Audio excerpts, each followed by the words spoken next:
yn disgleirio trwy'r hyn wnaeth yr arglwydd Iesu ar y groes. Tywysog bywyd pur yn marw i brynu'n bywyd ni. Neu di o arglwydd Dduw trwy dysbryd yn helpu ni i beidio ag anghofio, i beidio colli golwg ar y feddod dyras di yn Iesu Grist. Neu di faddau ni arglwydd bod ni'n gallu cymryd y pethau yma yn ganiataol. Bod ni'n colli'r rhyfeddod yna wrth feddwl am dy fab annwyl di yn dod yn un ohono ni. Dy fab annwyl di yn ifydd hyd angau ar groes. Dy fab annwyl di yn concro marwolaeth ac yn dychwelyd at dy ddeheulaw di i deyrnasu, a da ni'n edrych ymlaen arglwydd at y dydd pan fydd Iesu yn dod yn ôl i farnu'r byw a'r meirw, yn dod yn ôl mewn gogoniant. O Dduw, da ni'n isio gwybod y peth yma. Da ni am i'r gwirioneddau yma yn newid ni. Da ni am i pwy wyt ti fod yn hyfryd yn golwg ni. Arglwydd, da ni hyd yn oed yn dymuno wrth weld pwy wyt ti'n gliriach, bod ni yn tyfu mewn cariad ata ti, mewn ofn diwiol ata ti. Arglwydd, bod ni'n gweld yn hunain a'n bywydau yn wahanol wrth i ti trwy dysbryd yn newid ni o ddydd i ddydd. I'n gwneud ni'n debycach i'r arglwydd Iesu. I ni yn methiant, yn siom yn o'n i'n hunain, yn siom mewn pobl eraill, bod ni'n cael yn adnewyddu yn y gobaith sicr sy'n yna trwy dy fab Iesu Grist. O Dduw, da ni yn gweddio y byddi di felly yn bendithio, nid yn unig ni yma, arglwydd da ni'n gweddio am dy bobl di ledled y byd.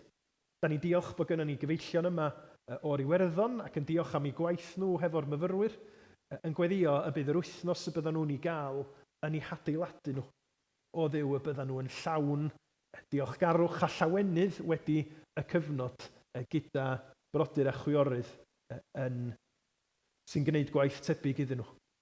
Ac o arglwydd, da ni hefyd yn gweddio dy fendith di ar nifer o'n plith ni fydd yn mynd i Fryn y Groes wsos yma i wersyll chydig bach yn wahanol yn Hafan. Da ni diolch am y criw fydd yn dod yna ac yn gweddio byddi di yn nerthu ac yn eneinio dy air di'n cael ei bregethu gan Dafydd. Ac i bawb fydd yn dod yna o Dduw, boed iddyn nhw brofi off bresenoldeb di mewn ffordd arbennig. Achos da ni'n gallu ymddiried dy fod ti yn delio hefo'n anghenion ni o ddydd i ddydd. Dy fod ti arglwydd yn siarad efo ni, dy fod ti'n argyhoeddi ni. Ond da ni'n gofyn ar i waith di fod yn effeithiol fel bod ni yn dymuno clywed mwy o thlaw di. Bod air di'n dod yn fyw. Arglwydd bod ni'n mentro mewn ffydd i dy wasanaethu di fel ac rwyt ti'n rhoi cyfleon i ni wneud. Neu di yn dyras felly o arglwydd, yn nerthu ni i ymwrthod a themtasiynau. Neu di trwy dysbryd roi i ni yr syched yna am brofi'r arglwydd Iesu a'i ras a'i gariad yn felys, fel bod yn golwg ni ar bethau eraill yn mynd i'r aile priodol. Fel nad ydyn ni'n cael yn hydo gan demtasiynau. A diolch arglwydd, pan ydyn ni'n methu bod gynnon ni eiriolwr, bod gynnon ni iawn sydd wedi cael ei dalu drosom ni unwaith am byth. Y pris wedi dalu'n llwyr, y ddyled wedi cael ei delio â hi. Os ydyn ni yma bore yma yn stryglo hefo euogrwydd ac ofn ac ansicrwydd, yn dy ras, tudan ni at Iesu mewn ffydd. Tudan ni at y sylweddoliad hwnnw bod ei waith gorffenedig o'n ddigon hyd yn oed i ni yn yn angen, yn yn pechod, yn yn gwrthryfel. Derbyn yn clod a'n mawl ni felly, sgweli di fod yn dda. Trigar ha wrthon ni ac arglwydd bydd yn agos ata ni yn yn amrywiol ofna efo'r heria fydd yn dod o'n blaena ni'r wythnos yma. Ni'n meddwl am waith, am aroliadau, am mynd yn ôl i'r ysgol. Arglwydd, mi wyt ti wedi rhoi dadau? Na. Neithiwr, mi fys i yn Pontio, yn gwrando ar y ddarlith gan ddyn diddorol iawn o'r enw, a dwi'n meddwl bod gynna i lun o. Enw'r dyn yma ydy Robert Pope. Ac mae o'n cael ei nabod fel y Forrest Gump go iawn. Achos mae'r dyn yma sy'n wreiddiol o Lerpwl hefo llwythi o record byd gwahanol. Ac y peth mae o'n fwyaf enwog amdano fo ydy gwneud y daith nath y cymeriad ffilm Forrest Gump o un ochr i'r llall America, gwneud y daith yna go iawn. Felly mi welwch chi o'r map bod o wedi mynd o naill arfordir i'r llall 5 gwaith ac wedi'r rhedag dros 15,000 o filltiroedd. Un cyfeillion o Werddon, mae o'n debyg bod gynno fo y record am redeg o un arfordir i'r llall o Werddon, o Golwe i Ddulyn mewn diwrnod. Ac mae'r wefan yn deud, yn cychwyn hefo peint o Guinness ac yn gorffan hefo peint o Guinness hefyd. Ac mi oedd o'n siarad am ei brofiadau fo yn ennill y records byd yma, yn rhedag yr pellteroedd hirt yma, ac o'n i yna'n gwrando arno fo ac yn meddwl, pam? A nid yn unig pam, ond ar pa bwynt wyt ti'n deud, dyna fo wan, dwi wedi rhedeg digon. Achos oedd o'n deud, mae gennau challenge nesaf wan, dwi eisiau codi pres, tegwch iddo fo, oedd o'n gwneud y pethau mae gyd i godi pres i elusen. Ond o'na rhywbeth amdan y dyn, lle ydych chi'n cael yr argraff, doedd pa bynnag her neu record oedd o wedi wneud, oedd o byth yn ddigon. Oedd o wastad yn chwilio am y challenge eithafol nesaf. Pryd mae rhywun wedi gwneud digon? A mi nath hyn i gyd wneud i fi ystyried, sa chi'n gallu deud yn union yr un fath am Solomon yn bysach o'n darlleniad ni y bore yma. Achos yn ein darlleniad ni o un brenhinoedd 11, da ni'n cael y disgrifiad o Solomon a'i berthynas a gwragedd gwahanol, a da ni'n cael niferoedd, a dwi'n siŵr bod chi fel fi yn deud, pam? Pam? A faint o niferoedd o wragedd a gordder chwragedd, concubines, sydd yn ddigon?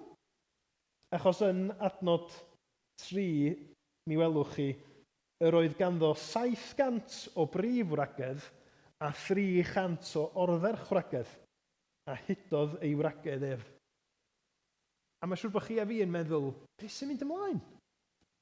Solomon ydy hwn, ac os da chi wedi bod yn dilyn yn cyfres ni trwy un brenhinoedd, mi fyddwch chi'n gweld yn y penodau o gychwyn y llyfr bod Solomon wedi mynd ar daith o'r man cychwyn lle o'na ansicrwydd a'i fo fyddai brenin Israel i fan uchel iawn.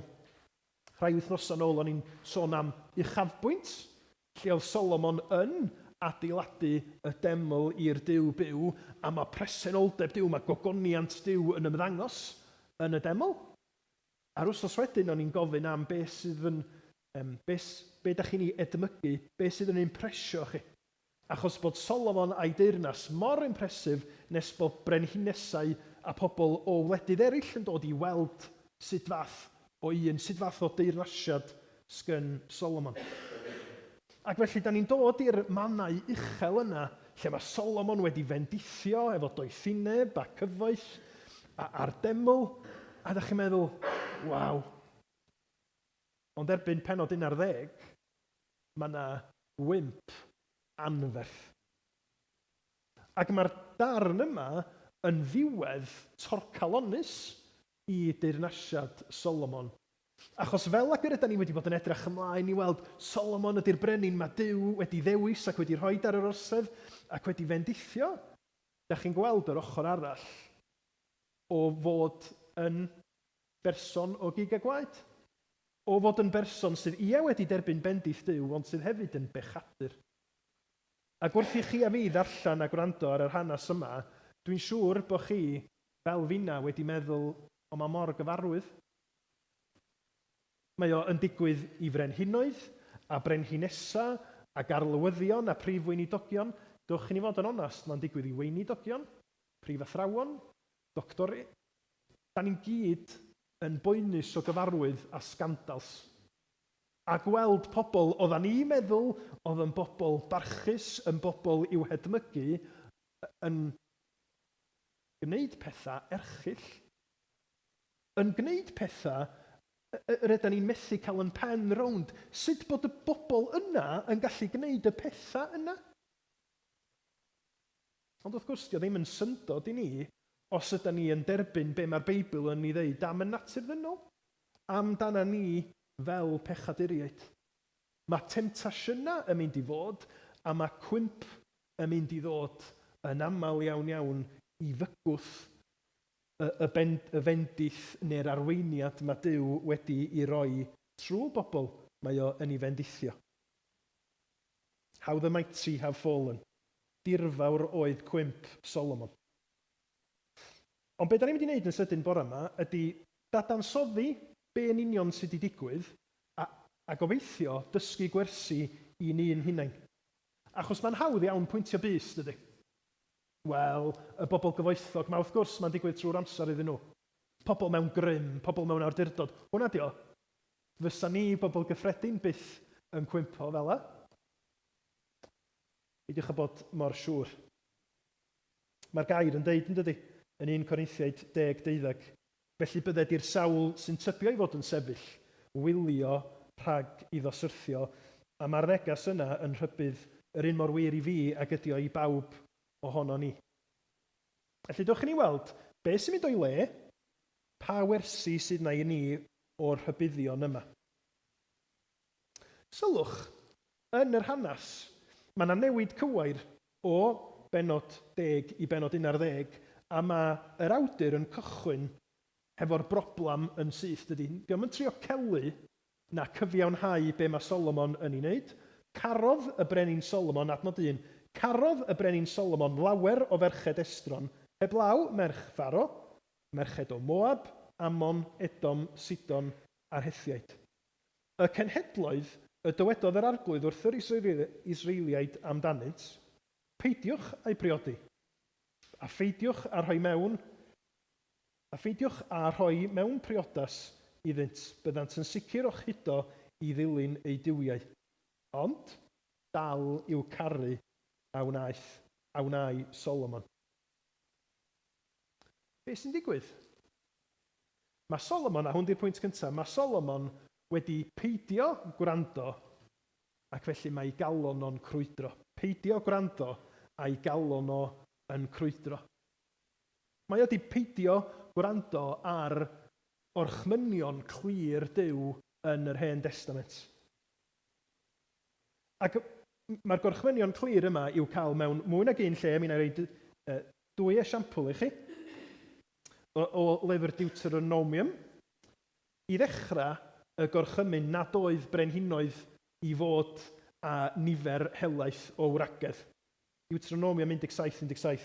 Ac nid yw'r brenin i luosogi gwragedd, rhag i'w galon fynd ar gyfeilion, nac i amlhau arian ac aur yn ormodol. Sylwch, yn y 2 ddyfyniad yma, gorchymyn paid â gwneud hyn a rheswm pam na ddylia fo wneud hyn. Mae'n ddadlennol iawn. Sut mae Duw yn rhoi rhybydd, o wedyn yn esbonio be di'r meddylfryd tu ôl i'r rhybydd, be mae o'n trio gwarchod y brenin yn yr achos yma rhag iddo fo. Ac yna, Deuteronomium 7, mae yna restr o genhedloedd o gwmpas ardal Canan, a Duw yn rhoi gorchymyn i'w bobl ar ôl yr Exodus iddyn nhw beidio a rhyngbriodi ar cenhedloedd hyn. Deuteronomium 7:3-5.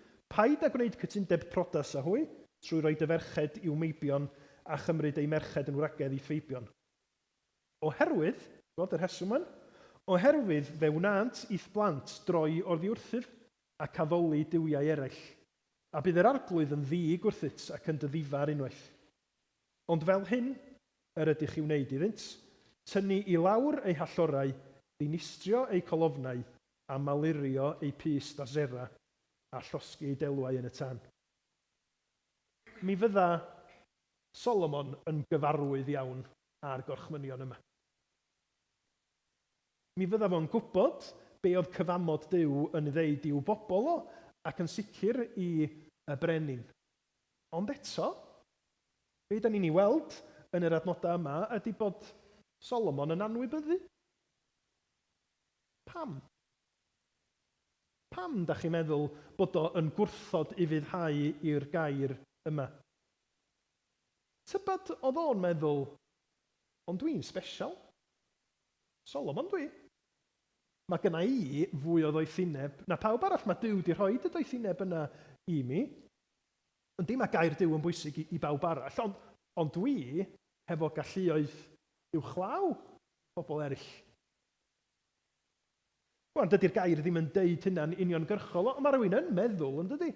Be sy'n achosi unrhyw un ohono ni fynd yn groes i air Duw, neu'n fyddar i be mae o'n ddeud yn bywydau ni? Da chi di meddwl fel yna, erioed? Pan mae yna demtasiwn yn dod, pan mae yna sefyllfa lle da chi'n gwybod be ddylsa chi'n neud, ond da chi'n perswadio chi'ch hun, ond fydda i'n iawn byddaf. Dim ond un waith, neith am arwain i ddim byd arall. A mae Duw yn madda yn Iesu Grist, mae ffain. Mae mor hawdd yn dydy, i ni wneud ni'n hunan yr un arbennig. Fel petai cyfraith Duw yn ddigonol i bawb arall, ond yn yn amgylchiadau sbesial ni, da ni'n yn cweit gorfod gwrando. Mae achos Solomon yn rhybudd byw iawn i chi a finna. Mae cyfraith Duw yna am reswm. Mae hi'n gyfraith dda i'n gwarchod ni, rhag y drygioni sy'n mynd i ddod i'n rhannu os ydyn ni yn deud dwi'n special trwy'r amser, dwi'n gwybod yn well. A cwbl sy'n eisiau ni wneud ydy, wel, darllen trwy y Beibl a gweld patryma ac edrach ar yn bywyd yn hunain a bod yn onest efo chi. Da ni'n gweld y pechod yn glir mywyd Solomon yn dydyn. Ond be dio i chi a fi? A dyna di'r cwestiwn anodd, da. Mae'n hawdd gweld diffygion pobl eraill, ond be di'r duedd yna chi a fi? I chwarae'r cardyn, ond dwi'n special. Dwi'n yn gorfod gwneud hynny. Os na berthynas sgynnoch chi efo pobl, a da chi'n gwybod bod ti'n gwneud lles i chi, a bod na batryma o ymddygiad, da chi'n gwybod sydd ddim yn iawn, ond mae jyst di cario ymlaen? Bosib bod yr arglwydd trwy y gair yma bore yma yn pwyso arna chi bod angen edifarhau. Na allwn ni unrhyw un ohono ni adael i bechod bod a chynyddu yn bywyd ni, achos mae effaith o yn mynd i weithygu yn union fel ag yr ydyn ni'n ei weld mywyd Solomon. Dwi'n siŵr bod gynno fo atebion. Wel, deals gwleidyddol ydi hein, de. Dwi'n cael y gwragedd yma o genhedloedd gwahanol achos mae'n golygu heddwch jyst bod yn foeth ydw i. Bod yn pragmatig, bod yn arweinydd da. Neu bosib bod o yn rhesymu, ond mae'n iawn i bawb o'r gwragedd yma gael parch tuag at eu cefndir eu hunain, a mae gynnon nhw gyd i ffyrdd gwahanol o addoli pwy ydw i ddeud bod angen mynd yn ffordd Duw Israel. Swnio'n fodern iawn, dydy.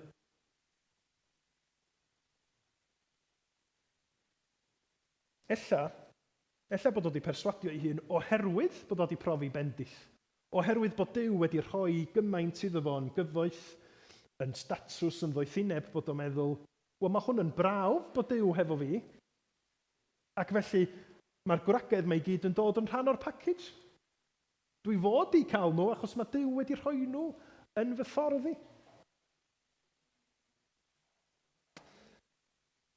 Dyma'r rhesyma, dyma'r celwyddau mae'r un drwg yn rhoi i ni yn aml ynde. Ac mae ei gyd yn deillio o'r peth gwreiddiol yma, da ni'n ei weld yng Ngaredd Eden, lle da ni'n deud, yn calon, dwi'n trystio fi'n hun yn fwy na dwi'n trystio Duw. Mae'r pethau allai i gael i fi'n hun a'r bywyd allai i roed, neu'r penderfyniadau ydw i'n ei cymryd, yn mynd i roed mwy o foddhad, mwy o bleser na unrhyw beth mae Duw yn ei roi. Yn y pen draw, mae'r pechadur yn deud, dwi'n gwybod beth sy'n orau i fi'n hun, a nid Duw sydd. Ond, nid ni sy'n gwybod beth sydd orau ni'n hun yn yn hunanoldeb.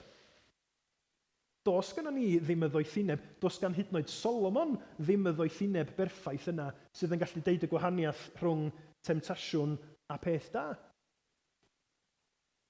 Tybed ydych chi wedi bod yn y sefyllfa yna, lle ydych chi mewn car a ydych chi'n dod i waith ar y ffordd, a mae yna ola coch yna. A ydych chi'n aros, achos dyna beth ydych chi fod i wneud efo gola coch. A ydych chi'n aros, a ydych chi'n aros, a mae'r gola dal yn goch. A mae yna bwynt yn dod, lle ydych chi'n meddwl, oce, ydy'r gola yna wedi torri? Achos dwi wedi bod yma'n hir iawn, a does na neb yn symud, does na ddim ceir yn dod trwodd o'r cyfeiriad arall, beth sy'n mynd ymlaen. A weithiau, mi wneith y car cyntaf wneud y penderfyniad tyngedfennol, mae o wedi torri. Dwi'n mynd trystio y gola yna dim mwy, a maen nhw'n mynd. Ac os da chi'r ail neu drydydd car, ac os da chi chydig bach yn fwy gofalus o ran natur, ydych chi'n meddwl, na, beth sy'n mynd i ddigwydd? Ond mae'r person yna wedi penderfynu, dwi ddim yn trystio yr arwydd, yr hybydd dim mwy, dwi'n gwybod yn well. Wel, di hwn ddim yn ddarlun perffaith, achos weithiau mae hyn yn digwydd, ond di o byth yn digwydd efo'r arglwydd. Does gynno ni ddim doethineb yr agorach na Duw, ond eto, da ni'n perswadio'n hynny'n bod ni yn gwybod yn well. Da ni'n gweld yn fama, felly, bod Solomon yn amlhau y gwragedd, y gordderch gwragedd, y concubines yma, sydd ddim cweit o'r un statws a gwragedd, cannoedd ohonyn nhw pam? Dim ond fo oedd yn gwybod, ond yn glir oedd o'n mynd yn groes i orchymyn Duw. Ac fel rhan o hynny, nid fel rhan o hynny, ond o ganlyniad i hynny, be mae'r gair yn ddeitha ni, ydy bod ei galon o wedi pellau oddi wrth yr arglwydd. Adnod 4, di galon o ddim yn llwyr gyda'r arglwydd. Adnod 6, dydy o ddim yn llwyr ddilyn yr arglwydd fel Dafydd. Mae yna heina gwahanol yn does. Mae yna symptoma a mae yna achosion. A weithiau dydy o ddim yn glir yn union a'i symptom neu achos ydy o. Dychmygwch, os ydych chi'n sal, bod gennych chi anhwylder, a yna un o symptoma yr anhwylder ydy bod chi'n methu bita. Mae o'n symptom. Ond mae'r symptom yna wedyn yn gallu bod yn achos mwy o broblemau. Dych chi'n methu cael y maeth a'r egni dych chi angen i'ch corff, ac felly dych chi'n mynd yn flinedig. Ac achos bod chi'n methu bita, dych chi'n gwanhau yn fwy fyth, a sgynnoch chi ddim yr nerth i allu brwydro yn erbyn mwy o heintiau. Ac felly mae o'n mynd yn gylch, yn dydi? Felly'n union mai hefo pechod. Da ni'n ildio i demtasiwn, a mae'r pechod yna yn dod yn iawn yn golwg ni, ond yn aml mae'n arwain at rhywbeth arall. Sy'n arwain at rhywbeth arall, a mae o yn gylch dieflig. A mae'r Beibl yn rhybuddio ni i beidio byth a chymryd hyn yn ganiataol. Felly dyna'r pam, beth sydd yn digwydd. Ond dwi'n meddwl bod yna hefyd wersi pwysig i ni yn ymwneud â'r sut mae o'n digwydd. A dwi'n disgrifio hwn fel yr effaith drip. Sylwch ar adnod 4. Pan heneiddiodd Solomon, hudodd ei wragedd ef i ddilyn duwiau estron, ac nid oedd ei galon yn llwyr gyda'r arglwydd ei dduw, fel y bu calon ei dad Dafydd. Gweld beth ni yn sylweddoli? Nath y newid yma ddim digwydd dros nos i Solomon. Da chi ddim yn cael Solomon yn pennod 10 yn llwyr hefo'r arglwydd, a Solomon pennod 11 diwrnod wedyn wedi troi cefn yn llwyr ar yr arglwydd. Na. Mae o'n effaith drip dros amser, lle mae dylanwad eilyn addoliaeth yr gwragedd a'r gordder chwragedd estron yma yn effeithio yno fo chydig bach mwy ddydd ar ôl dydd. A hyd yn oed ar y diwedd, dwi'n siŵr y bysa Solomon ddim yn deud dwi ddim yn addoli'r arglwydd Dduw dim mwy. Dwi wedi troi cefn arno fo. A dwi'n siŵr i fod o wedi parhau i fynd i'r deml i addoli, ond ar yr un pryd oedd o'n addoli hefo'i wragedd. Ar yr un pryd, mi oedd o yn mynd i uchelfanna i demla oedd o wedi i adeiladu i wahanol dduwiau, ac yn gallu edrach yr ochr arall i Jerusalem a gweld y deml go iawn i'r Duw byw. Felly oedd gynno fo ryw sgitsofrenia ysbrydol rhyfedd, lle oedd o'n meddwl un peth un adag ac yn meddwl peth gwahanol ar adag arall, ac yn meddwl mae hyn yn iawn, sa'n problem efo hyn. Mae'r effaith yr merched yma A mae'n bwysig deud na nid beirniadaeth ar y merched yn uniongyrchol ydi o, ond y ffaith bod Solomon wedi caniatáu iddyn nhw gael y fath le yn ei fywyd o, yn golygu bod perthynas Solomon a'r arglwydd wedi cael ei newid. Bod o wedi crwydro, bod o wedi cilio oddi wrth yr arglwydd. A thorri y gorchymyn cyntaf yn y 10 gorchymyn Myfi yw'r arglwydd dy dduw a tharweiniodd allan o wlad yr Aifft, na chymer dduwiau eraill ar wahân i mi. Ond be amdana ni? Hyd y gwn ni, does gyda ni ddim pobl hefo lot o wragedd a gwir yng Nghapaelfynon, diolch byth, os mae yna anghyfreithlon. Ond be di cymhwysiad hyn i chi a fi? Be di'r pethau sy'n hydo ni? Be di'r pethau yna yn bywyda ni na thella gychwyn yn fach, ond sydd dros amser wedi cymryd mwy a mwy o'n sylw ni. Bod mwy a mwy o'n ymdrech, o'n amser, o'n arian ni yn mynd at y pethau yma. Nes, os da ni'n bod yn onest, mae o'n cychwyn bod yn un o'r prif bethau yn bywyd ni, nes mae Duw wedi iselhau yn yn rhestr ni o flaenoriaethau. Fysa ni'n deud hynny wrth bobl, wrth gwrs. Da ni dal yn dod i'r capel ar ddydd Sul, ond mae yna newid wedi digwydd yn calon. Ella na cyfforddusrwydd ydi o. Da chi'n licio bywyd tawel. Da chi'n licio'r pethau da chi'n licio, a mae gennych chi drefn ar eich bywyd, a mae hynna'n dda. Ond da i dyna di'r prif beth, felly, erbyn hyn.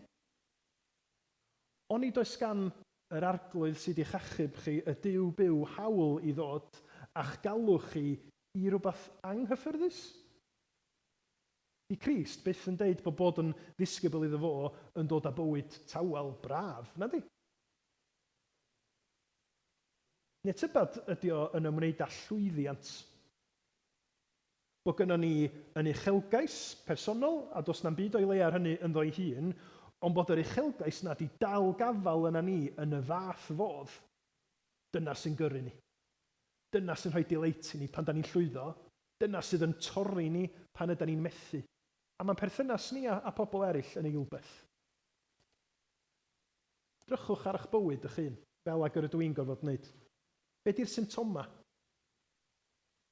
Da chi'n mwynhau addoli'r arglwydd?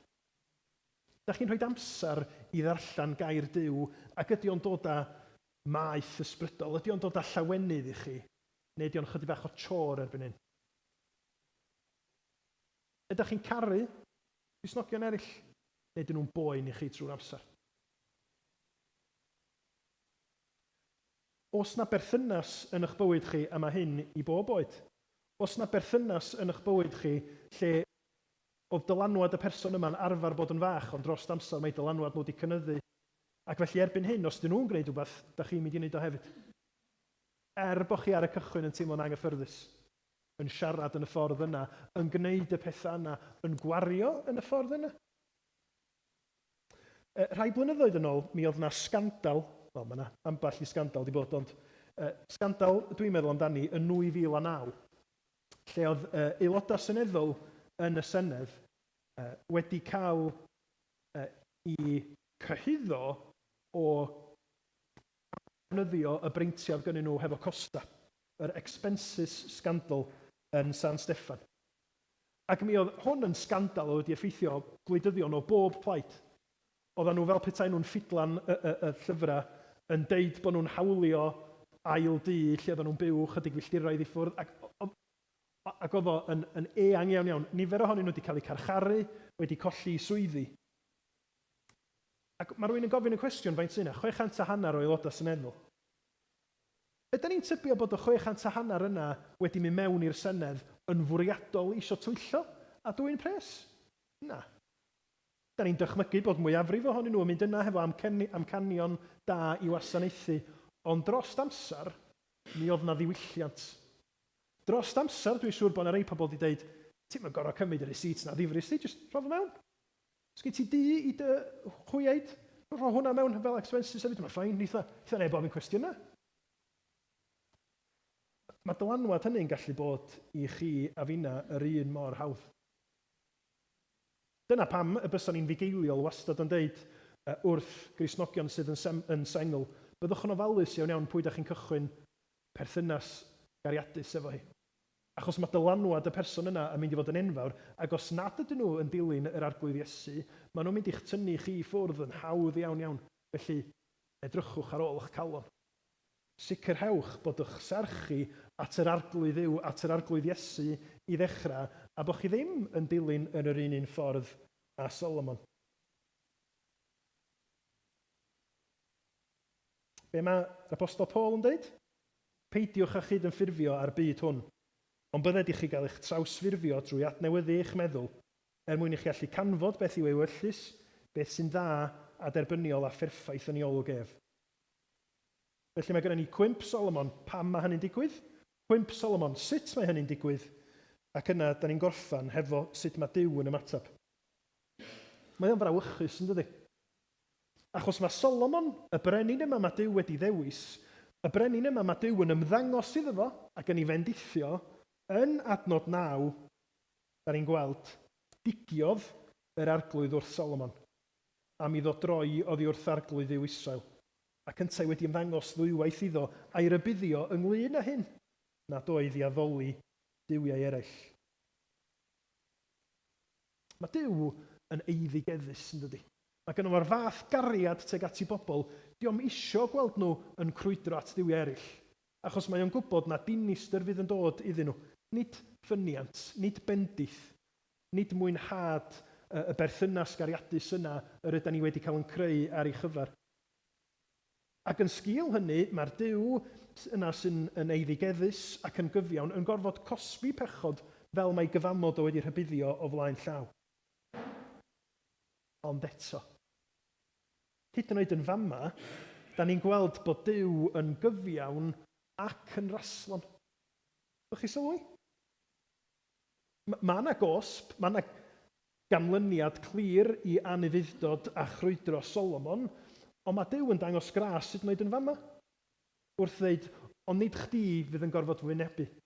A fyddai ddim yn dinistrio y cyfamod nes I a Dafydd, achos mi fyddai'n sicrhau bod na linach yn parhau bod na lanast yn mynd I ddod yn sgil y benderfyniadau di. A dyna da ni'n weld yn yr Efengil, ynde? Dyna di'r patrwm da ni'n weld trwy'r Beibl. Meddyliwch am y cwymp yng Ngardd Eden. Mae Adda ac Efa wedi troi cefn, wedi trystio, celwydd y sarf a nhw I hunin yn hytrach na'r arglwydd Dduw. Pan maen nhw'n gwybod be oedd y gosb oedd I ddod, marwolaeth, ond mae'r arglwydd yn ei ras yn dweud, ond fydd marwolaeth gorfforol ddim yn dod yn syth bin I chi. Dwi'n mynd I ddangos gras, a dwi'n mynd I roi addewid I chi, bod na felltith yn dod, mae na obaith yn dod trwy had y wraig. Mi fydd na un wneith ddod, dwi'n mynd I drefnu hynny, fydd yn gwneud pob peth yn iawn rhyw ddydd, bod chi'n gofo wynebu canlyniadau'ch pechod. A mae hwnna wrth gwrs yn addewid, yn egin o'r hyn da ni'n ei weld yn dod i'w lawn dwf ym mherson Iesu Grist. Lle mae Duw unwaith am byth yn dod yn ei fab ac yn deud, hwn ydy'r un sy'n mynd I ddelio a'ch crwydro chi, a'ch anufuddod chi, a'ch calonna sydd ddim yn llwyr yn caru'r arglwydd Dduw. Achos yn Iesu Grist mae gynno fo ei fab perffaith, y mab cwbl ufudd, yr un cyfiawn sydd yn heiddi I fendithio a'i dderchafu, ond sydd o'i wirfodd yn mynd i'r groes drosoch chi a fi. Yn lle chi a fi am yn pechoda ni. Ac yn hynny, fel da ni wedi canu yng emyn Gwilym Hiraethog, mae yna rhywbeth rhyfeddol yn digwydd. Gras a chariad megis diliw yn ymdywallt yma ynghyd, a chyfiawnder pur a heddwch yn cusanu euog fyd. Ella bod chi wedi bod yn ista yna yn ystod y bregath ac yn meddwl, dwi'n teimlo mae hwn yn pwyso na fi. Dwi'n gweld elfennau ohona fi yn Solomon. Dwi'n crwydro. Dwi wedi cael yn hudo gan bethau, gan lifestyle, gan bobl yn fy mywyd. A dwi'n gwybod bod fi, fel Solomon, yn gorfod cyfadda, mae'n nghalon I ddim yn llwyr hefo'r arglwydd. Dwi ddim yn caru'r arglwydd fy nyw a'n holl galon, a'n holl enaid, a'n holl nerth, a'n holl feddwl fel y dylion ni. Dwi'n euog. Be da ni'n neud efo hynny? Os ydych chi'n meddwl os dwytha, nath Dafydd yn ei bregaeth ddeud be da ni'n neud hefo'n methiant. Da ni'n edifarhau a da ni'n troi at Grist mewn ffydd. Gan wybod bod be mae Iesu wedi wneud yn ddigon. Yn ddigon i ni gael yn iachau, i ni gael yn rhyddhau o'r gaethiwed yna i bechod.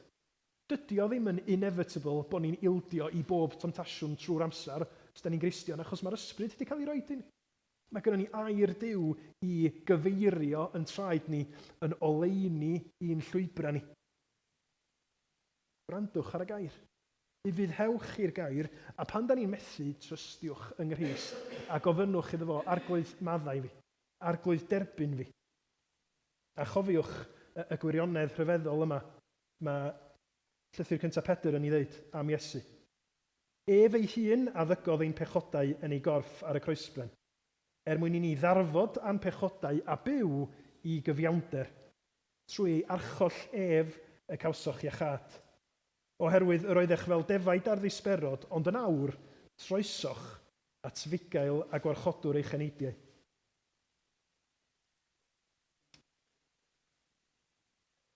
Yda ni fel Solomon? Yndan. Pob un o'n ni, mewn gwahanol ffyrdd.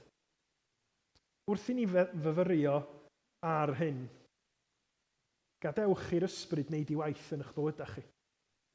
I ddangos i chi, ia, y pechoda a'r temptasiynau penodol sy'n dod i'ch rhan chi, ond hefo hynny, lle na dim ond Iesu Grist ydy'n gobaith ni. Dim ond yng Nghrist, yr ydyn ni'n gallu pwyso yn yn heogrwydd a'n methiant. Achos i fod o wedi ennill cyfiawnder pur i ni, wrth iddo fo fyw y bywyd perffaith hwnnw. Da ni'n mynd i ganu 2 emyn i orffan. Yn gyntaf, da ni'n mynd i ganu am y ffaith na dim ond yn Iesu Grist mae'n gobaith ni. A da ni isio dal yn gafal, dal yn ffydd, dal yn golwg yn llwyr yn y fo. Ac yna, mi nawn ni ganu un o emynau Pantycelyn, sydd yn weddi mewn gwirionedd, yn weddi ar i'r arglwydd yn cadw ni'n agos at y fo'i hun. Fel bod yr pethau da da ni'n gael yn bobl, yn lwyddianna, yn fendithion, byth yn cymryd y lle penna yn bywydau ni. Ond yn hytrach bod ni'n cael boddhad wirioneddol yng Nghrist a bod y pethau mae o'n roed i ni wedyn yn cael y lle priodol yn bywydau ni. Sori Lydia, rhaid chdi neidio chydig bach ar y PowerPoint. Na ni fynd i'r emyn yn Iesu Grist mae'n gobaith i'n Yn Iesu Grist mae'n gobaith llwyr i ddechrau, ac yna yr emyn ola. Rwy'ch chi'n ei godi i ganu. Yn Iesu Grist mae'n gobaith llwyr, ein unig bledia fi, gwawd y byd, fy rhyddi Duw, yr iawn ar Galfari.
Arglwydd trigarha wrthon ni. Arglwydd cynorthwya ni i oelio'n sylw ar Iesu, ein tywysog, awdur a pherffeithydd ffydd. Arglwydd, da ni eisiau bod yn agos ato ti. Da ni eisiau profi y fath fendithion hyfryd yn Crist, fel bod pob peth arall mewn cymhariaeth yn troi yn ddim. Arglwydd, derbyn ni, trwy dy ras, yng Nghrist, gogonedda dy hun ynom ni a trwom ni, wrth i ni ofyn hyn, yn enw ac yn heiddiant, yn brenin, yn tywysog bendigedig Iesu Grist. Amen.